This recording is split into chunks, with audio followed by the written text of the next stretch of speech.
me get this straight. Put the lime in the coconut to drink. So, Dr. Tammy, why call it the Naked Doctor? Well, it's the naked truth about health, wellness, and lifestyle, but it's also fun not to wear clothes in the studio.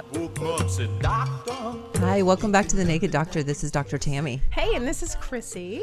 We've had a wonderful week. Today is Columbus Day. Yes, it's Columbus Day, so nobody got mail. Nobody got mail. You know, the cool thing I think that's significant about today is I was listening to a YouTube or a TED Talk or something this week, and I was listening to somebody who was saying that DNA, we have it all backwards. Right. That it's interesting because, and the reason I say Columbus Day is because Columbus, you know, the world is flat, the world is round. Right, or discovered America, yeah. Discovered America. So I had this amazing discovery and realized, not my discovery, but I realized that the world is really not flat, it's round.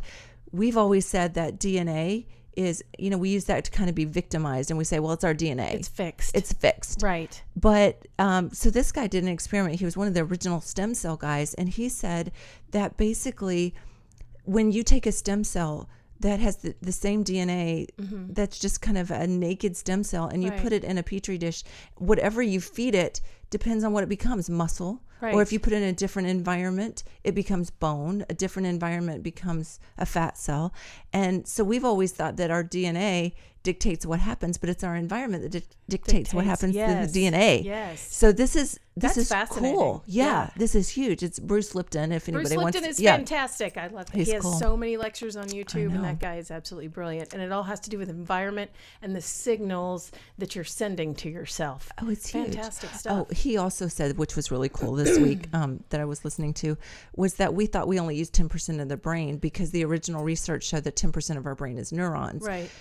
But it's all the connecting glial cells and everything that really do the thinking. Really get down to the business. So we have access to 100% of our brains. I know, isn't that crazy? So Columbus Day, the world is not flat, everybody. The world is round, and so we can use 100% of our brains. Absolutely. And our DNA does not dictate what we have to become. It's our environment. So we start changing and we things. get to choose our environment. We don't realize that, but we really do. We build the field that we walk around in every day. We do. So when someone says, how are you talking to yourself? Do you love yourself? Those kind of have a different meaning when you think in terms of, wow, what I'm thinking and what I'm feeling and those things I say to myself are actually having a biological impact on me. I mean, that's crazy to even think that. Oh, we were moving our storage shed this weekend, and my husband's got like 1,000 books. It's crazy. One of the books was Dr. Emoto's water experiment book. Which is fantastic. Oh, it's fantastic. Yeah. You can Google like the Emoto water experiment. Literally how you talk to your body is so important, and really you can see those pictures, the crystals and everything, and it's just it's huge. It's fascinating. I think a lot of people are really coming to realize that, man, especially with more advances, when people are starting to have conversations about things like quantum entanglement and multidimensional universe theory and stuff, I think our minds are becoming so much more open that the more this stuff comes to light, I think it's a lot more people are accepting it than I think they would have 15, 20 years ago. Yeah.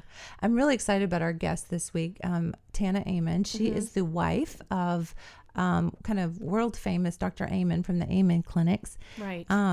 He's just amazing. I just watched a video of his just recently that they had PET scanned like thousands and thousands of brains and come up with, you know, until recently we just threw medications at people with schizophrenia and depression, and he's actually mapped all that out. So they have brain training clinics that they do. Yeah, you can and exercise your brain, brain gym kind of stuff. Yeah. And she was instrumental in developing something called the Omni Diet, which is a low sugar kind of paleo diet.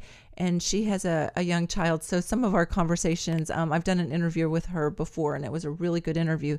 And I said, you know, my son, it's really hard to prepare meals for him because he's used to the chicken nuggets and and so how do you kind of pull them away from that and start training them to eat healthier? Yes, with a variety, because they get stuck in the rut, and nobody should live only on the nugget. We decided that one time.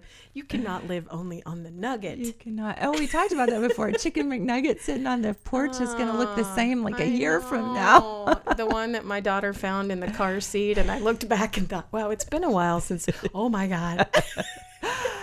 Where did that come from? And to her, she's like, it looks exactly like it did when I got it out of the box, yummy. Mama. And, that was a wrestling fight. Get that out of her.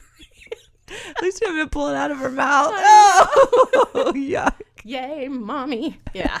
Well, I'm excited to talk to her. She's going to be awesome. Yeah. I took a little bit of, what is it? I think it was Taekwondo, and it was like a semester in college. And the whole time we just fell.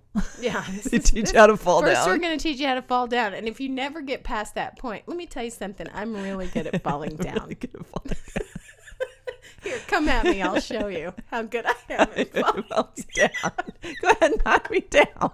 I won't break anything. You are like pro level taking a fall. That is amazing. Oh, and there's my argument for hormone balance, because if you don't have your hormones balanced, you're going to have osteoporosis and break a hip or something. And so you don't want to be falling down. Take your calcium, Grandma. We're going to go ahead and take a little break here, and then we come back. We're going to have Tana, and we're going to be talking about what she's up to. Yes, and I she's have going to help us some helpful hints. So awesome. Okay, stay tight. We'll be right back. Oh, I wish I was a doctor who could heal your broken heart. Ooh, ooh, ooh, ooh. Ooh, ooh, ooh. Hi, welcome back to The Naked Doctor. This is Dr. Tammy. And this is Cryssie. And we have Tana Amen Yes. from the Amen Clinics. Really excited to have you on tonight. Thank you for being here, Tana. Well, thank you so much. Happy to be here. So can you tell our listeners just a little bit about who you are and what you and your husband are up to and what your passion is? Well, we're always up to quite a bit. I always joke around that I had no idea I'd be working this hard when I married someone like my husband, but it's so much fun because we're really partners in crime, and that really makes it just so much fun when you have a partner who shares your mission. Yeah. So we have the Amen clinics. So we have 6 clinics around the country. We actually have the largest database of brain scans, SPECT scans in the world. So we see patients from 111 countries. My husband has written 30 books. I've written 8. My last book was a New York Times bestseller. That was the Omni Diet. And so we both do quite a bit of speaking. In fact, I met you, Tammy, when I was speaking for the American Academy of Anti-Aging Medicine, so that's A4M. I love that group, yeah. So we do a lot of speaking like that, and we're actually writing 2 more books together right now. We're sort of taking the best of what we both do and putting it together. And so we have some public television shows, and I've been on 2 of those, 10 with him, and I'm doing another one with him this summer, regarding our new books. So it's lots of fun and very busy. Yeah. And you have a little girl, and so that probably keeps you busy too. Really busy, especially because the minute that she's out of school, I'm mom. So I stop whatever I'm doing, and the other pretty much job. that's my role. And Put that hat so on. yeah, it's really great. And she and I try to practice martial arts together. That's sort of the fun thing I do. Is my guilty pleasure is martial arts. I just got my 2nd black belt. And That's so cool. Yeah, so it's just busy around here, but lots of fun. Love that. I loved your blog about what your daughter said about, can't you collect, was it purses? Oh, yeah. No, I walked in, so I went to this crazy training that I probably had no business doing. So it was a really intense self-defense training, and I came in and I was just covered with like bruises and cuts and scrapes, and it was in triple-digit heat, in the dirt, outside. It wasn't like in a dojo on mats, like normal people do. And so I walked in, and she looked at me. She didn't even ask me what happened. She just rolled her eyes because she's used to it. She rolled her eyes and she looked at me and she said, "Why can't you just be a normal mom and go to the mall with your friends and collect purses instead of bruises?" But, martial arts is really symbolic for me. I had thyroid cancer that came back 3 times, but I was also really, really sick as a kid. And so I was just one of those kids that, I had upper and lower GIs when I was 4 years old, and I had mono, and then I was in the hospital, and I had, my first surgery when I was 9, and it was just sort of ongoing. I was one of those kids that you see that's always on antibiotics and always sick and sort of sickly. So practicing martial arts for me is really symbolic. It's symbolic of never quitting, of overcoming, of not letting whatever this thing is, beat me. And I just love it. I think it's empowering. So yeah, I'd rather have a few bruises. I love that. To be able That's to show for that. extremely cool. I like that. Is that what the Warrior for the Brain program is about? Kind of where It is. that so impetus I've been talking comes? about being a warrior for a long time, since I wrote my first book.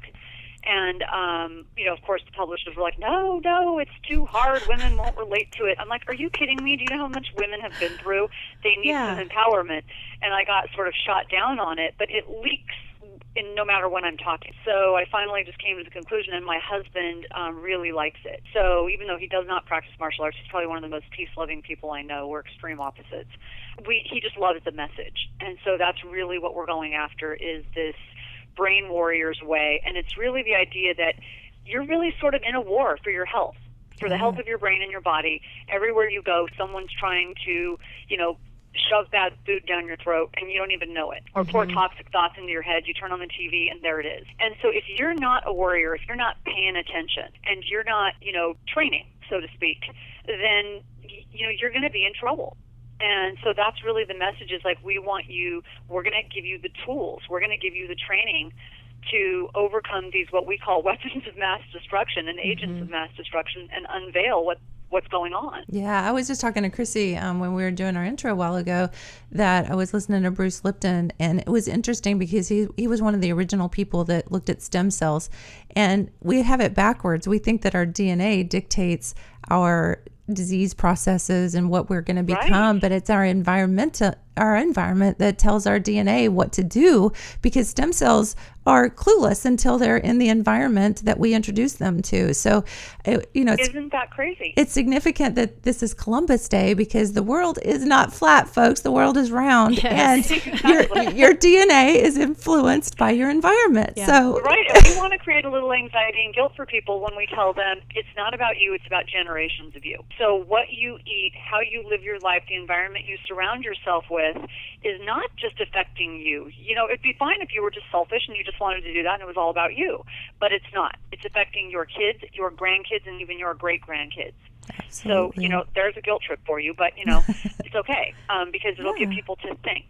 When you turn on those disease-promoting genes, you're passing them on. So we want people to start thinking. Yeah, and speaking of thinking, what all do you have in your Brain Fit life? Is there kind of like Brain Gym? Is that so we have a couple of programs. Brain Warrior's Way is one of our programs, and with that you actually get a year of Brain Fit Life. And Brain Fit Life is actually something you can join on, just by itself. It's our online community, and the reason we did that, so I am over the idea that, there's any 10-day this or whatever. In fact, the first fight I got into with my publisher was over the tagline they insisted on putting on my book, because my book was never a diet book. It was never intended to be, I always say weight loss is a side effect. It's a stunning side effect of being healthy. So that's never been my program. It's not what we do in our clinics. It's about getting people healthy. So they had to put on there, they said, well, what's the average weight loss that people have? I'm like, well, they'll lose a lot of weight because of the inflammation. I mean, that's just a fact. So we have people that lose, 10, 15 pounds in the first 2 weeks, but that's not the focus. Immediately they had to jump on that and put that on the cover, and I'm like, no, it's my first fight with them. Because then people think, oh, it's a 2-week plan to get into that dress for this event. So I literally flat out tell people now, if that's your goal, go find someone else. I'm sorry, but that's not what we're about.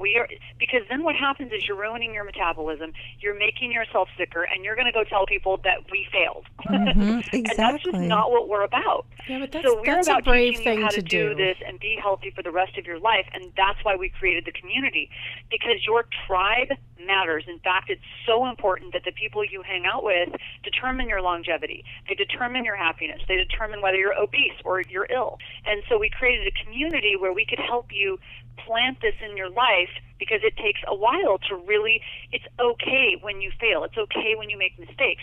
We just want to help you learn from those mistakes, teach you how to get it right, teach you how to overcome adversity. Reprogram. So that's why we did that. Yeah, and most of what we do is just from the subconscious anyway. It's all old programming that we learned from when we were kids. Exactly.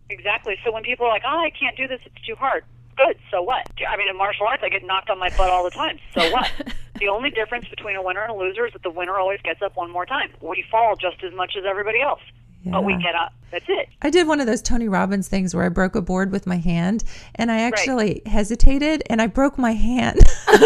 Right. So when we break a lot of boards with what I do, and so in fact, when you really get into it, you'll start breaking 2, 3, 4 boards thick. Wow. And here's the thing: it's all in your head. It is all in your head. All in your head. Then I got over it, and I broke the board. Yeah. Right. You can't hesitate. You have to think about the thing that people don't know, and this is the same. And see, I use all of this as a metaphor for teaching. So for health teaching, because it's the same thing. So when you go to break a board, and I love this metaphor, and this is why actually I've done this in my classes. When you go to break a board, here's what happens. People think they're going to break the board, and so they stop at the board. They go, I'm going to hit the board, and I'm going to stop there. Same thing happens with their health goals, right? I'm going to get to my goal, and I'm going to stop there. Well, they never actually break through. They never have a breakthrough.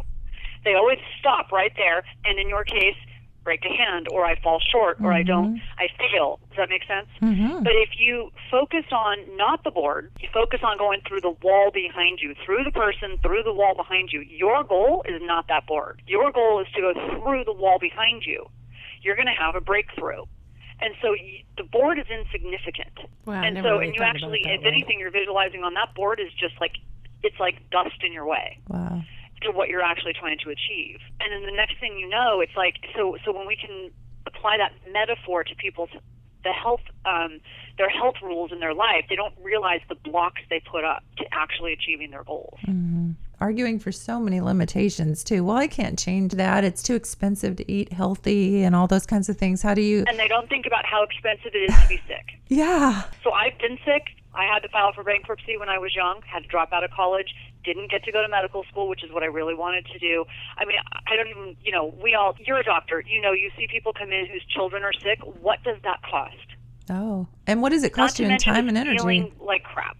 So it's just awful. When I look at my life, I so resonated with your presentation at A4M when you were talking about sugar and what you're raised on, Captain Crunch, and all the packaged foods and stuff. I feel better than I've ever felt in my whole life. I remember just hurting as a kid. The fibromyalgia term wasn't a term back then, but and my parents saying, "Oh, it's just growing pains." I was in so much physical pain in my teens and 20s. It was just ridiculous, and it was and how weird is that? That's when you're supposed to feel amazing. Right.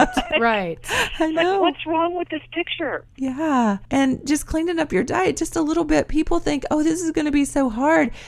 Just a few changes makes a huge significant difference in a short amount of time. I tell people just, cut out a little sugar, get on some fish oil, just start making some little changes. And the difference is huge in just a short amount of time. Absolutely. So one of the big things, so what we find is the diet part of what we do is actually not hard. It's absolutely not hard. It's really just a paradigm shift. The hard part is getting people to get in touch with their why. Is really getting people, it's the mindset. There's no question. So that's the hard part. And in fact, it's so important that really until I can get people focused on why they have to do this, you can't make a lot of progress. And so when they start, that's one of the big things is what you just said, this is hard. And I work with a lot of people because of my community being a lot of martial arts and, that crowd. I work with some of these guys, and it just makes me laugh. These guys come in for 7th, 8th, 9th degree black belts. They're police officers. These guys have a hard job. Okay, they've accomplished so much. And they come in and they will tell me, "You scare me." And I'm like, or they'll say, "I'm afraid because this is going to be too hard." And I look at them and I just crack up.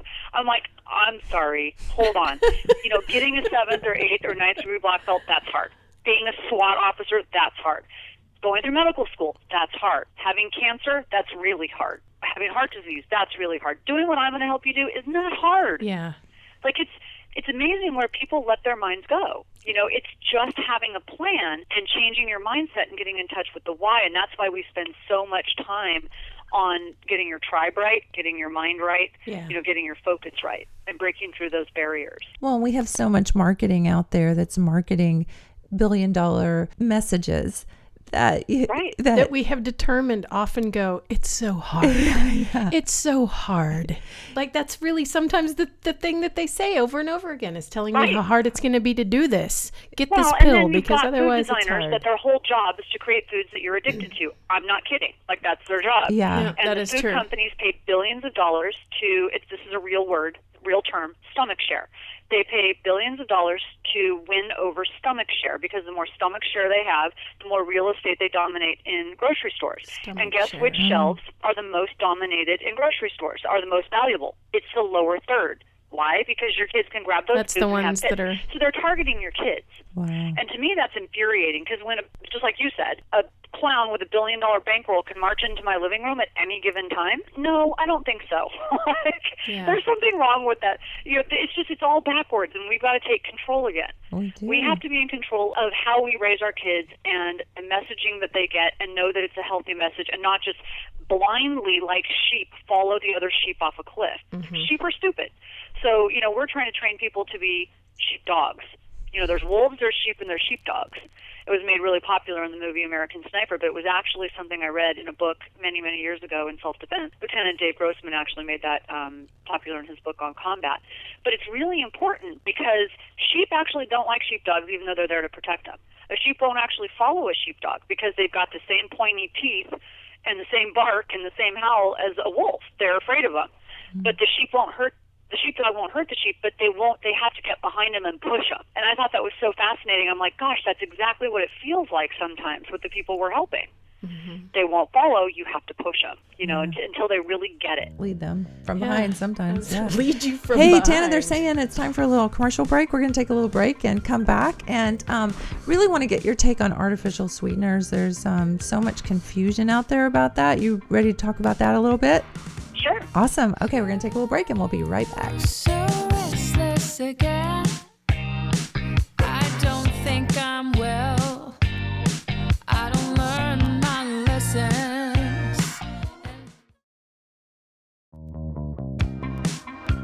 Welcome back to The Naked Doctor. I'm Dr. Tammy. And I'm Cryssie. And we are talking this week with Tana Amen from the Amen Clinics and all sorts of amazing things that she's got going on. Oh my gosh, she's like a superhero or something. Superhero. This is really cool. A sugar superhero. I know, right? Non-sugar superhero. Welcome back, Tana. Thank you. Before break, we mentioned that we were going to talk a little bit about artificial sweeteners. I know I always tell my patients, if it's in those little pink and blue packets, run. Yep. Run. And my concept is the whole leaky gut issues and the things that it causes with the digestive problems. But what's your take on artificial sweeteners, and how do you talk to your patients? So, the research is clear. The research is very clear that they don't help you lose weight. Number one, in fact, most of the research shows that they're causing people to gain weight, and there's a few reasons behind that. So the most popular ones, and I'll try to stick with colors, just like you just did, pink and blue and yellow, and if I need to say what they are, I will. But the pink one's been controversial for a long time. That's the one that's been around probably the longest as to whether or not it causes cancer.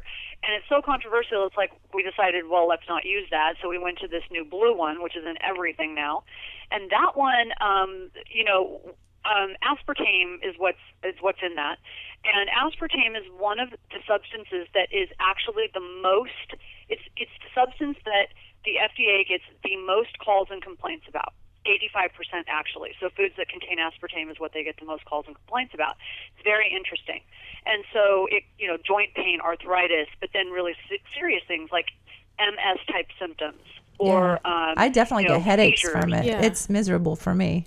It's really crazy. And so that's one of the problems there. But that's not the only thing. There's actually several studies now showing that especially the yellow packet, so that's sucralose, sucralose, I actually think it's I think it's one of the best products ever created, frankly, if you're trying to kill ants. So If you're trying to kill ants, I love it. Seriously, that's what it was. That's what they started it for. People don't realize they were actually trying to come up with a pesticide. So, and I'm still trying to figure out in my head, okay, help me out with this. You're in a lab. You're trying to create a pesticide. Who was the first person who went, oh, let me taste that. Maybe that would make a good sweetener. I'm just so confused. Maybe that by needs that to whole go in process. my iced tea. Right? Yeah. It's just crazy. It attracts So- ants. It's just sort of nuts. But unfortunately, there's a couple of things with that one. So everyone thought, oh my gosh, this is the perfect one. It's the most like sugar. It tastes the most like sugar, right? It's just better than the others. Well, here's the problem. Recent studies actually show that it decreases gut bacteria by about 50%. That's pretty scary. So your probiotics, your good bugs in your gut, and I teach my daughter because she was young and she freaked out when I first told her, you've got bugs in your gut. And she's like, are you kidding me? I need to kill them. And I'm like, no, these are your pets. And so I taught her we named them Biff and Lacey, and we taught her how to feed them and take care of them. I love it. That's weird. great. That's It's really kind of crazy. We're crazy in our house. But so those, and I taught her things like this kill your pets. They kill the bugs in your gut, and you don't want to do that because those bugs protect you. That's what's happening. It decreases your gut bacteria. There are also studies now showing that sucralose actually increases hemoglobin A1C. While it doesn't jack up blood sugar, like you don't see it when you drink it, it's increasing hemoglobin A1C. So fascinating. Which is the 3-month sugar test for diabetics, for people out there that don't know that. Sorry. Mm-hmm. Yeah, no, that's good. Yeah. Zone. And so what's happening is people are becoming insulin resistant, and they think they're doing the right thing. They think they're going to artificial sweeteners. So, I'm still sort of a fan of stevia until they come out with something. If they do, I'm never attached to my message. I'm always attached to learning and education and the evolution. Yes. So if they come out with something against stevia, I'm going to be the first one to go, okay, oops, we've got new research. But in the meantime, stevia is a little different. Technically, it's not natural unless you're actually sitting there chewing on the stevia leaf. But it's been used for medicinal purposes for thousands of years. And the difference between stevia when it's processed and, say, artificial sweeteners, artificial sweeteners like the ones we're talking about, they are chemicals created in the lab versus something that's extracted from a natural substance. Does that make sense? Mm-hmm. Yes. I mean, I know you guys know what I'm talking about. I'm hoping I'm getting that through clearly. So as opposed to something being created, it's just something being extracted from a leaf. Mm-hmm. And so far we don't have anything truly negative that I have heard about, seen, and I try to stay up on that. So yeah, yes, that's what I'm telling I my did the patients right now. clandestine change in my family from Splenda to stevia, and they still don't know. I just have the Splenda bag, and I pour stevia in it, and they have no clue. And really, because had I said, it's a psychological thing. If I brought it out and said, okay, everybody, we're switching over, and from now on the tea only has stevia in it, somebody would have said, I don't know, it tastes weird. But because I psychological, over, yeah, right, they don't even know, and they don't even notice. No. And the other one, and this one I know for a lot of people in their head it's controversial, but there doesn't seem to be research supporting problems unless it's just an individual problem. I don't like, personally, I know a lot of health practitioners like xylitol. I don't like xylitol, and I really don't like maltol. So maltol and maltol being the worst of the sugar alcohols for creating bloating, diarrhea, gas. Yeah. It's a sugar alcohol used in a lot of diabetic candies have those problems. and things like that. The quote-unquote, diabetic safe candies and gums. And I don't like it because it causes a lot of digestive issues, and it still has quite a bit of calories, and it still elevates blood sugar just a little slower. Xylitol is a little better, but still does the same thing, although it is good for your dental caries, preventing dental caries and things like that. But erythritol is my favorite. Erythritol actually has 0 calories.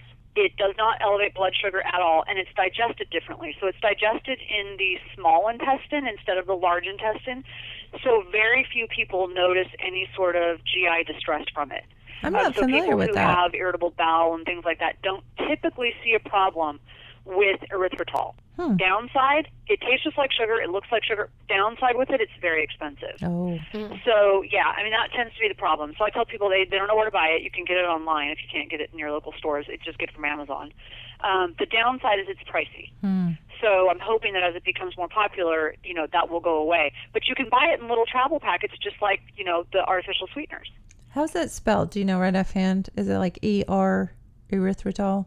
Yeah, ERY. Yeah, so okay. it's ERYTH. Okay. Yeah, erythritol. Stevia used to be ridiculously expensive until people started using it. Stevia used to only be in one section because it was considered a supplement. They couldn't even call it a sweetener, technically. So, yes, those changes happen. It takes a little while. But supply and demand. Go and demand it. I'm kind of one of those, just kind of stay with natural sugar, but just limit it. How do you feel about that, Tana? Just honey or... Here's the problem I see with that. Sure, if people truly are able to, the problem I see with that is it's like a little bit of cocaine. Sugar's addictive. Yeah. So people just are have like, a little bit. Well, no, not really, because cocaine, arsenic, or affairs in moderation, or, it doesn't work. Yeah. They get you killed, right? They kill you.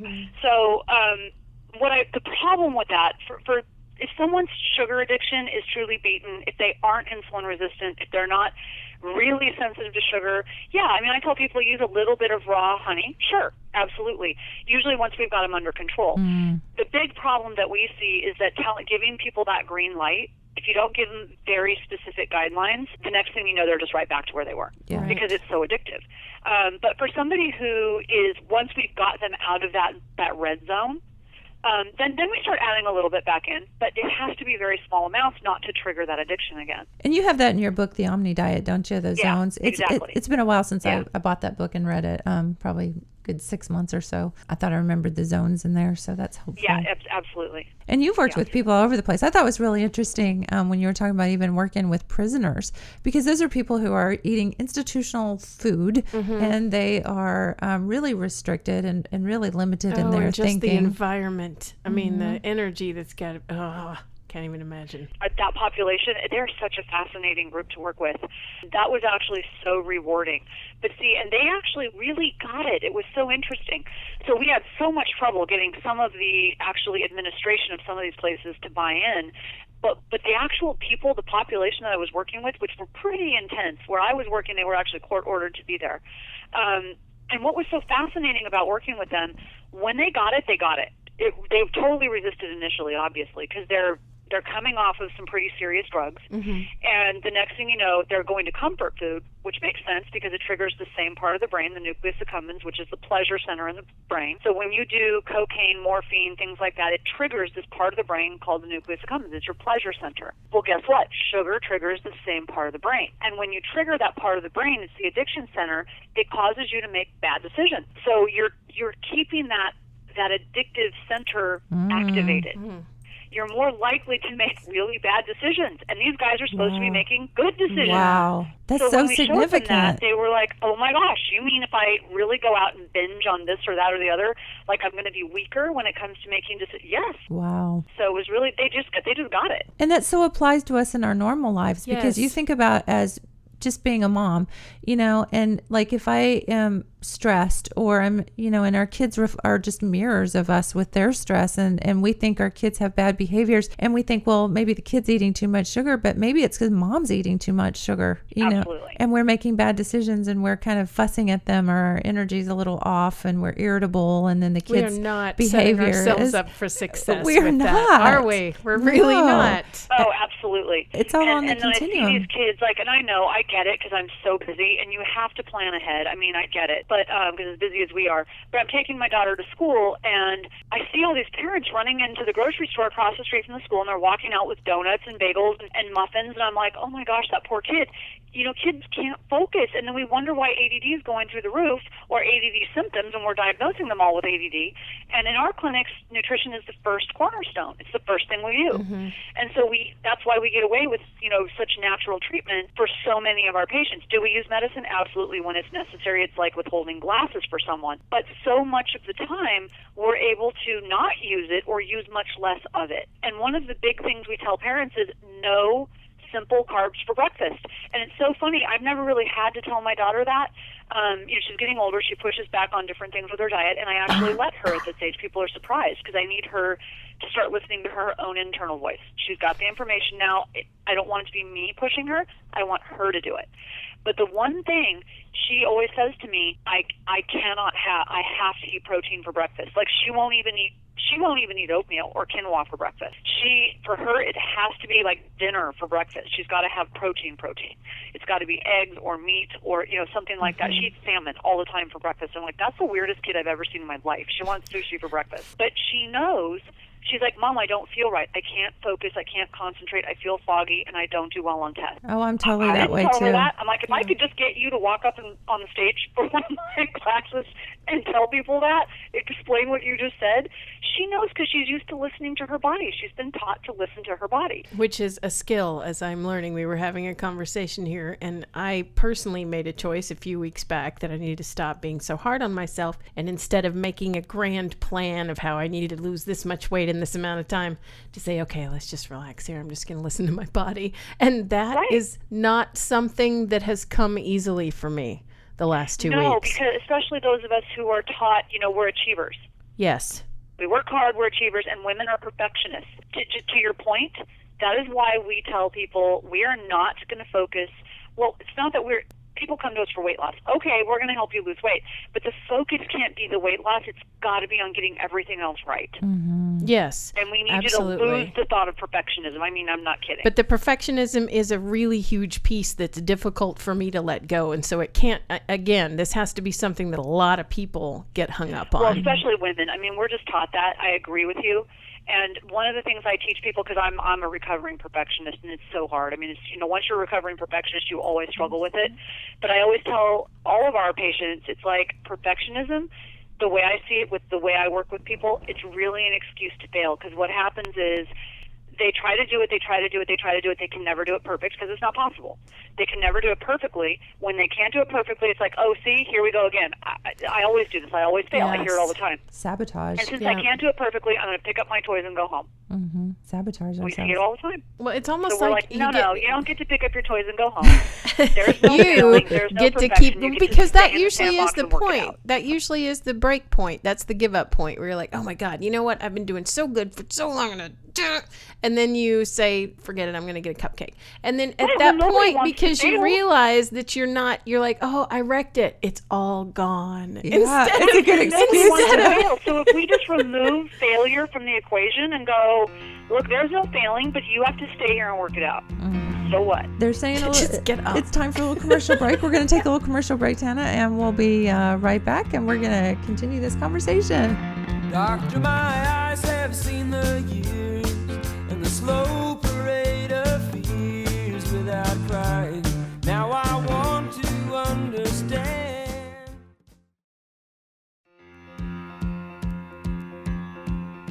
Welcome back to The Naked Doctor. This is Dr. Tammy. And this is Cryssie. And we are talking with Tana Amen from the Amen Clinics, and just amazing stuff, mostly about sugar. Yes. She's a New York Times bestselling author. Omni Diet, was that the bestselling book? Yes, thank you. And sugar issues, so big. We're talking about Cryssie listening to her body this week. I think as women, it's even harder for us to listen to our bodies because we're such caretakers. I know through school sometimes and even people who are, in college, and even just thinking about, going to the bathroom, sometimes we don't think about that. We just suppress that. Yes. We do. So we get used to suppressing our own needs. And then you put on top of that, women are more complex because our hormonal shifts make it really complicated and interesting. Yeah, just puts a nice little you cherry you on think top about of the that. hormonal fluctuations, and it really tips the scale. Yeah, I saw a cute little thing on Facebook one day, and it was like a control panel. And for men, it was an on-off switch. It was just one button. And then for women, it looked like a cockpit of an airplane. Exactly. 300 controls. Right. But it's true. And so, when you talk about sugar, when women get close to their cycle, so that certain days of their cycle, the closer they get to menstruation, their hormones fluctuate, and then what happens is their serotonin drops. And as that happens, they start craving sugar or anything that will help that serotonin increase. Mm-hmm. So now that's what the quote-unquote PMS does. So if you just think about how women start craving pasta, rice, potatoes, wine, chocolate, right? Mm-hmm. Those are all PMS foods. Yes. Ice cream. All at once. But those actually increase serotonin. And so we teach people how to do that without giving themselves diabetes, but how to naturally, do those with some supplements and the right foods. But they don't understand that that's actually normal. We don't want you beating yourself up over it. We just want you to do it in a healthy way. I don't want to take away from your program or anything, because I want people to sign up and read your book and everything. But what are your favorite supplements for getting sugar balance? I know I use a lot of chromium with my patients and cinnamon. Chromium is one. We use a lot of NAC, chromium, what am I thinking? So we have a craving control supplement where we have everything sort of in it already. So it's got the chromium, it's got NAC, magnesium because it settles people down. And then it depends on the person. So if they have sort of an overactive, if they're like overly busy, active, anxious, sometimes something to help increase in serotonin. Supplements that help to calm them down are really good. So again, the magnesium is helpful, 5-HTP, things like that. But if it's somebody who's more ADD-ish and they need to increase focus, then you want to do the opposite. You want to give them something that's going to stimulate them so they're not so impulsive. They can actually focus a little better, and that will help them. So there's a lot of supplements that will do that as well and just help them to pay attention better. So we actually sort of customize it that way. We'll give them a quiz and go, okay, where are you at? And let's help you get this under control. Make it really easy for them then. Personalized is good. An easy shopping cart to kind of navigate. And Right.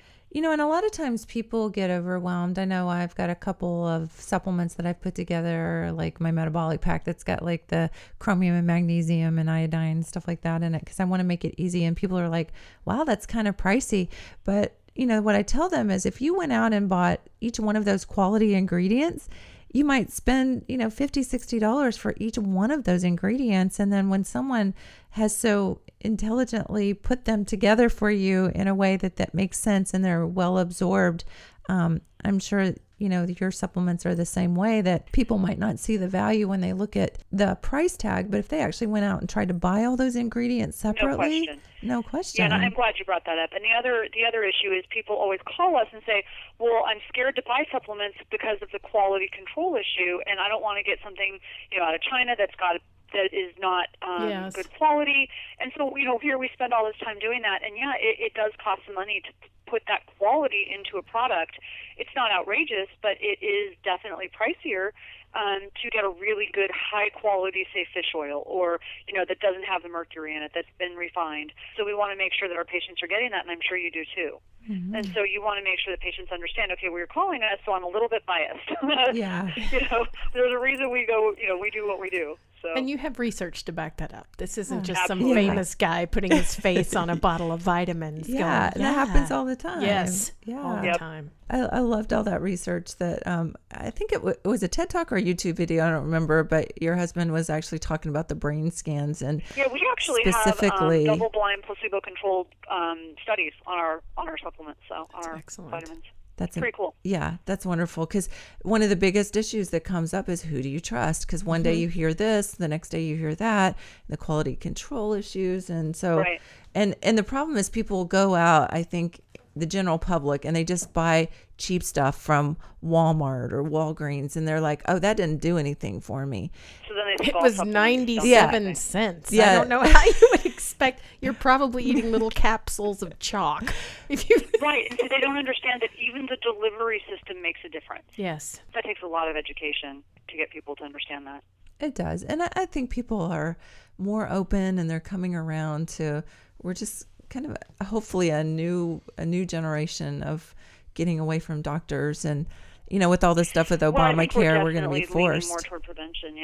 Absolutely, prevention. That's the big part of it. That I think it's, I love instead of medicine, just because they're there to fix the problem when it occurs, but they absolutely want to get to the root and focus on prevention. Mm-hmm. And it's just a great route. Yeah, I love the whole concept of biohacking, and you know what some of those great guys are doing out there. You were, in fact, thinking about biohacking. I was just thinking about just recently. I had talked with the Bulletproof Coffee guy. He was at our clinic. He actually gave us a great testimonial. He's been through our process. Dave, he's so cool. And until I had talked with him, I never thought about not doing carbs or simple sugars until afternoon, not doing them for breakfast, and that made a huge difference with my focus and the way. Oh, absolutely. Yeah. I mean, so I totally resonate with what your daughter was saying. I have to have protein for breakfast now. I do protein and fat.